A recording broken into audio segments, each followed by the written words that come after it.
Good morning students. कल जो हमारा जो चैप्टर था नीरजा बनोद वाला, उसके मैंने 3 क्वेश्चन कराए थे, ठीक है ना। आज उसके नेक्स्ट क्वेश्चन देखते हैं। तो पहला क्वेश्चन, जिसके पास बुक होगी, बुक नहीं है तो उसके लिए मैं क्वेश्चन बोल देता हूँ, ठीक है। तो क्वेश्चन है आपका, why did Neerja take over the command of the hijacked aeroplane. यानी वो बोल रहा है कि जब जो प्लेन हाईजैक हो गया था तो उसकी कमांड नीरजा ने ही क्यों ली। तो इसका आंसर है, Neerja was the cabin crew leader and he is immensely dedicated. तो क्या थी कैबिन क्रू, यानी जो उसका क्रू होता है ना, मतलब जिसमें जो लोग काम करते हैं, उसका वो क्या थी, वो हेड थी, लीडर थी, ठीक है ना। और वो क्या थी, immensely dedicated and devoted towards his job. तो जो अपनी जो उसकी जो जॉब थी उसके लिए क्या थी, वो डिवोटेड थी, यानी पूरी तरह से समर्पित थी। So with grit and great sense of duty she took over the command. इसलिए उसने धैर्य और अपनी जो जॉब थी उसकी समझ की वजह से क्या करा था, उसने टुक ओवर द कमांड, उसने अपनी कमांड अपने हाथ में ले ली थी, ठीक है ना। तो फर्स्ट वाले का तो फोर्थ वाले का तो ये आंसर है।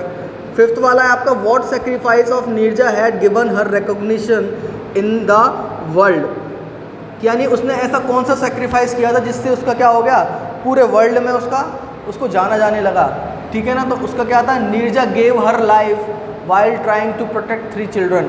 यानी कि जब उन्होंने टेररिस्ट ने गोलियां चलाने लग गए थे जब वो, तो वो क्या है, उन 3 बच्चों को बचाने के लिए उनके सामने आ गई थी, ठीक है ना, उन बच्चों को बचाते हुए, जिससे वो क्या हो गई, उसकी तो डेथ हो गई पर वो तीनों बच्चे बच गए थे, ठीक है ना। तो ये जो कहा था, दिस सेक्रीफाइस ऑफ नीरजा, यानी उसका ये त्याग क्या हुआ, had given her recognition in the world, जिसकी वजह से उसको क्या हो गया, पूरे विश्व में पहचान मिली, ठीक है ना। इसका फिफ्थ वाला है जो बेटा, वो थोड़ा बड़ा है, ठीक है ना। तो उसको मैं कल करा दूंगा आपको, क्योंकि क्या है फिर उसमें चला जाएगा टाइम, तो फिर आपका नेक्स्ट चैप्टर नहीं पढ़ पाएंगे, ठीक है ना। तो आपका देखो नेक्स्ट चैप्टर है द टाउन बॉय। ये तो आपका क्या है, इसको स्किप करते हैं क्योंकि ये क्या है, एक राइम की टाइप में है। राइम वाले सारे बाद में करा देंगे, ठीक है ना, जब आपकी क्लासेस ओपन हो जाएंगी। तो इससे पहले पढ़ते हैं अपन चैप्टर 5, ठीक है ना। इसके क्वेश्चन हो जाएंगे ना इसके बाद, तो उसके बाद अपन वो वाला स्टार्ट करेंगे। कौन सा वाला था इसके बाद, नीरजा के बाद, नीरजा के बाद आपका द हीरो है ना, उसके क्वेश्चन आंसर करेंगे। आज पढ़ते हैं चैप्टर 5। स्क्रीन शेयर हो गई होगी सभी को, तो स्टार्ट करते हैं कि किसके बारे में है। That morning as always Salim sat outside his father's food shop in Agra's Moti Bazaar. यानी दैट मॉर्निंग यानी उस सुबह, एज ऑलवेज यानी हमेशा की तरह, सलीम सेट आउटसाइड, सलीम बाहर बैठा था, हिज फादर्स फूड शॉप, अपनी फादर की जो उसकी फूड की यानी कि वो दुकान, वो थी दुकान, उसके बाहर बैठा था। इन आगराज मोती बाज़ार, और ये दुकान कहाँ थी उसकी, आगरा के मोती बाज़ार में। With a pile of onions, इसको ओनियन मत बोला करो बेटा, इसको अनियन बोला करो, ठीक है ना। तो पाइल माने होता है ढेर, ऑफ अनियंस यानी प्याज के, यानी प्याज के ढेर के साथ वो क्या था, बाहर बैठा था। A bowl of garlic and basket of spinach and potatoes. A bowl of garlic यानी कि क्या है, लहसुन की कटोरी लेके, एंड बास्केट ऑफ स्पिनच यानी पालक की टोकरी लेके, एंड पोटैटोज और आलू थे। पीलिंग, चॉपिंग एंड स्लाइसिंग, यानी वो उनको क्या कर रहा था, पीलिंग यानी छीलना, चॉपिंग यानी छोटे छोटे टुकड़े करना, एंड स्लाइस यानी टुकड़े करना, ठीक है ना। तो वो ये काम कर रहा था। I am sure a nawab son never has to peel onions.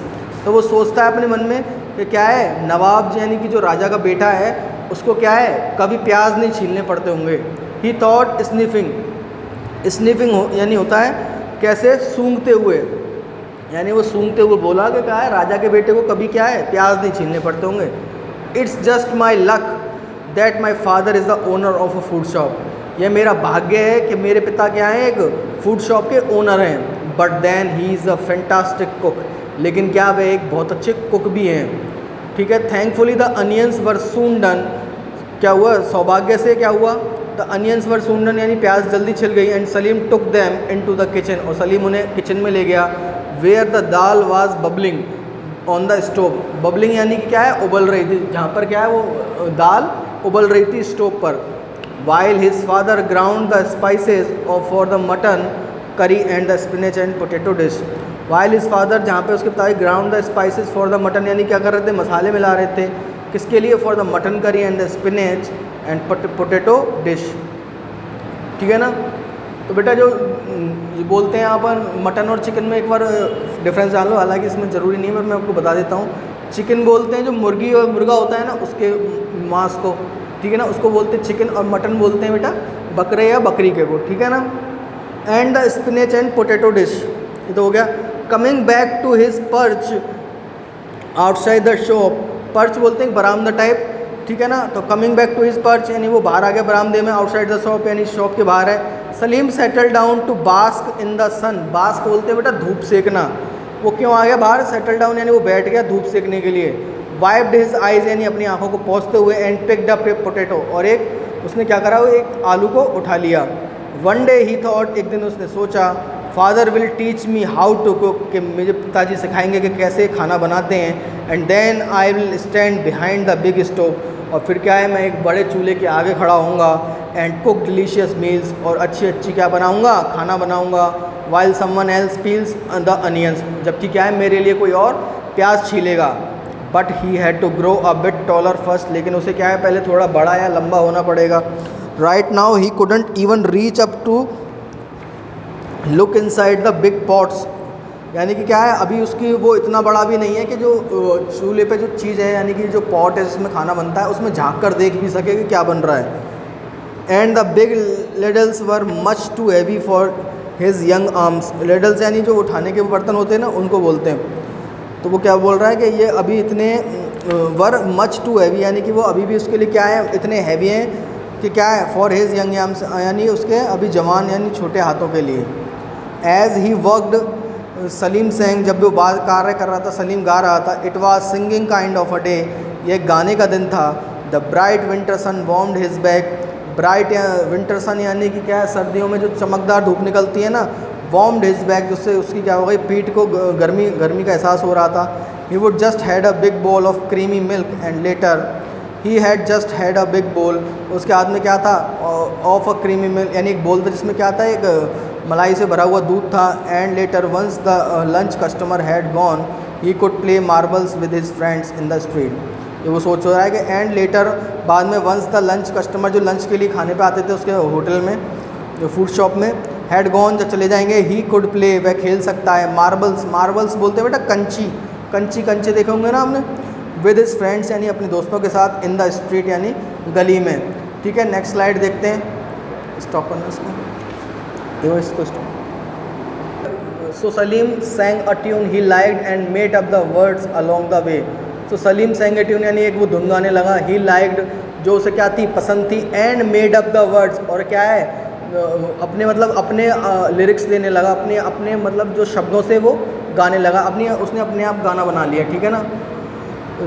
Peel and chop and slice them too, peel यानी छीलो एंड चॉप एंड स्लाइस और उन्हें क्या है काट कर छोटे छोटे टुकड़े कर दो।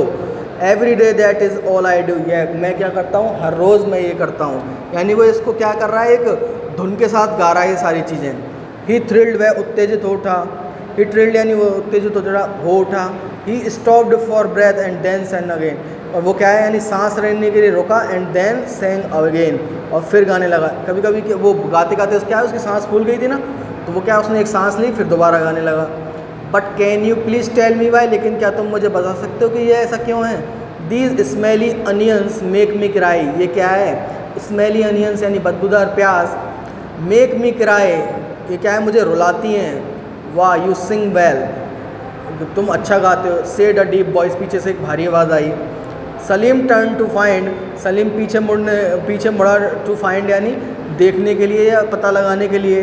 पीछे कौन खड़ा था, a tall man standing behind him, उसके पीछे एक लंबा आदमी खड़ा था। And the words are rather interesting too, वो बोलता है कि तुम अच्छा गाते हो, इसी के साथ साथ क्या है जो तुम लिरिक्स है जो तुमने गाना बनाया है वो भी क्या है जो इसमें तुमने शब्दों का यूज़ किया है वो भी बहुत अच्छे हैं। I made them up grind Salim, यानी मैंने क्या है उन्हें खुद बनाया है। ग्रिंड यानी मुस्कुराना, सलीम मुस्कुराते हुए बोलता है कि मैंने इन्हें खुद बनाया है। तो स्टूडेंट इससे आगे अब हम कल पढ़ेंगे और इसके जो नेक्स्ट क्वेश्चन आंसर भी करेंगे। ठीक है।